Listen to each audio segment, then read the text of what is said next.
सत्साई भाई और बहनों, जिस परम संत ने पाखंड और आडंबर को समाप्त करने का बीड़ा उठाया था, आज उनके 2014 में जेल जाने के बाद उन्हीं के परिवार ने सबसे ज़्यादा पाखंड और आडंबर इस भक्ति मार्ग में शुरू कर दिया है।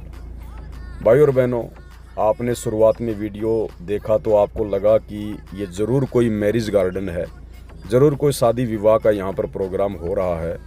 हमें बिल्कुल भी अंतर नज़र नहीं आता यदि सतगुरु रामपाल जी की कोई फ़ोटो हमें देखने को नहीं मिलती तो। भाई और बहनों, वर्तमान में ये आडंबर पूरी तरह से सभी सतलोक आश्रमों में छाया हुआ है। संत रामपाल जी परमेश्वर जी का मिशन क्या है? अरे ये आश्रम है या कोई मैरिज गार्डन है?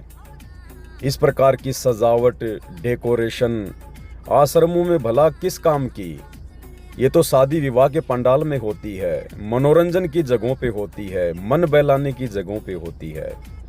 आश्रम में तो परमात्मा की चर्चा की जाती है। आश्रम में तो लोग आंसू बहाते हुए अपने गुरुदेव भगवान के प्रवचन सुनते हैं, परमेश्वर का धन्यवाद करते हैं, रोते हैं कि परमेश्वर आपने कैसे हमें अपनी शरण में ले लिया। हे परमात्मा, इस काल लोक की झूठी चक्का-चौंध से बाहर निकालकर आपने हमें भगत बनाया। और इन आश्रमों में भी यदि इसी प्रकार से चाइनीज लाइटें, जगमगाती हुई रोशनी, दुनिया भर का डेकोरेशन, दुनिया भर की सजावट, ये आश्रम है या कोई मन बहलाने के अड्डे हैं? इन आश्रमों में परमात्मा के सत्संग सुनने के लिए आया जाता है या फिर अपना मनोरंजन करने के लिए? परम संत हिसार जेल में 10 साल से बैठा है, 70 साल से ऊपर की उम्र हो चुकी है। कितनी पीड़ा, कितना दर्द होता होगा, कितना वो कष्टमय जीवन उनको जीना पड़ रहा है। और यहाँ बाहर उन्हीं के नाम पर लड्डू जलेबी बर्फी, लड्डू जलेबी बर्फी, दुनिया भर के पाखंड, दुनिया भर के आडंबर, उनके भक्ति मार्ग में राजनीति का समावेश।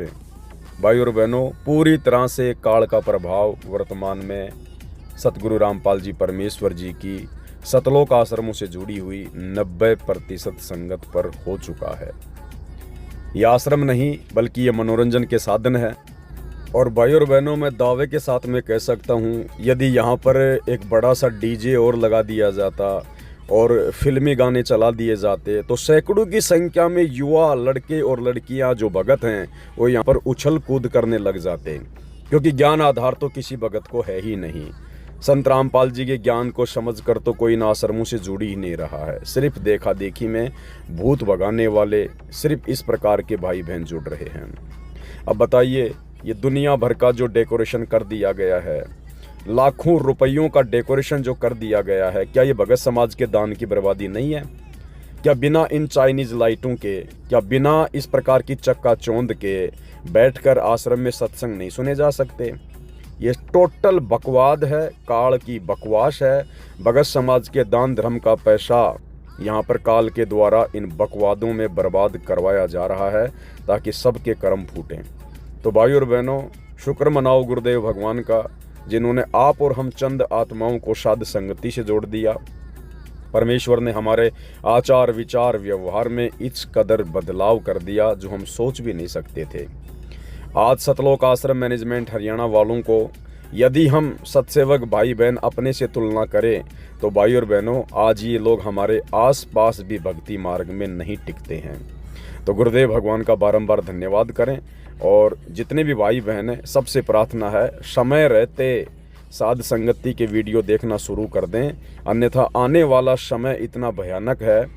गुरुदेव भगवान केवल उसी आत्मा को सहारा देंगे जो आत्मा मर्यादा में होगी, आडंबर और पाखंड से दूर होगी, अन्यथा भाई कुछ भी बचाव नहीं होगा।